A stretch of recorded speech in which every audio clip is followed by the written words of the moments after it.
Our neighborhood was peaceful most of the time, except when HOA Karen was around. She had a reputation for strict rule enforcement that often felt like personal vendettas. She prided herself on keeping order, which mostly meant controlling parking, driveway access, and anything she deemed out of line. Naturally, my driveway became her latest obsession. It all started when Karen decided to claim my driveway as her personal parking spot. Yes, my driveway, the one attached to my home, where I had every right to park my vehicles. She'd frequently park her bulky SUV right in the middle of it, sometimes blocking my car in completely. When I politely asked her to move, she brushed me off with a smirk and a sharp, "This is for the community's benefit." I couldn't believe the audacity. After all, it was my property and my driveway. But knowing Karen's knack for twisting rules, I anticipated more trouble if I pushed back too hard. What she didn't know, and I never volunteered, was that I'm a professional tow truck driver. I spend my days managing stuck vehicles, illegal parkers, and chaotic traffic. I know every law, every regulation, and every trick to make sure vehicles don't overstay their welcome. I also have the equipment and authority to move cars when necessary. At first, I tried to be diplomatic. I left notes on her windshield, explaining how her SUV was blocking access and causing problems for my family. I even offered to help find her a better parking spot nearby. But Karen doubled down, escalating the situation by posting signs in front of my house claiming, "Reserved for HOA use," signs I never authorized.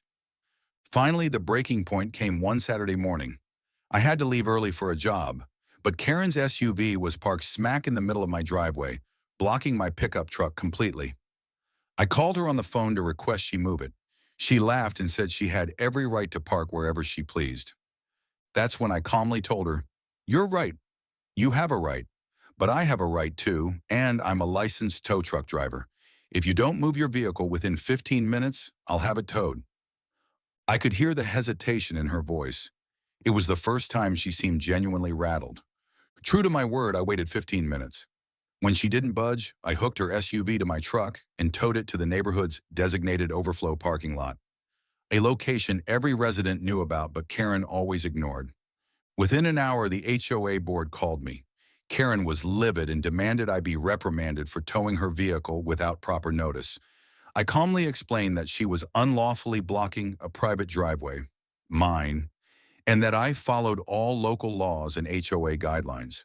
The board reviewed the rules and agreed that her actions were in violation. Karen, humbled and embarrassed, finally backed down. She removed the reserved signs and even apologized in the next HOA meeting, though she tried to save face by calling the incident a misunderstanding. From that day forward, my driveway was my own again, and Karen was much more careful about where she parked. She never dared to block my driveway again, and word quickly spread among neighbors about my tow truck advantage. More than just reclaiming my space, the incident taught Karen and the HOA board a lesson. Respect the property and rights of others, or you might find yourself on the wrong side of someone who knows the rules and has the tools to enforce them.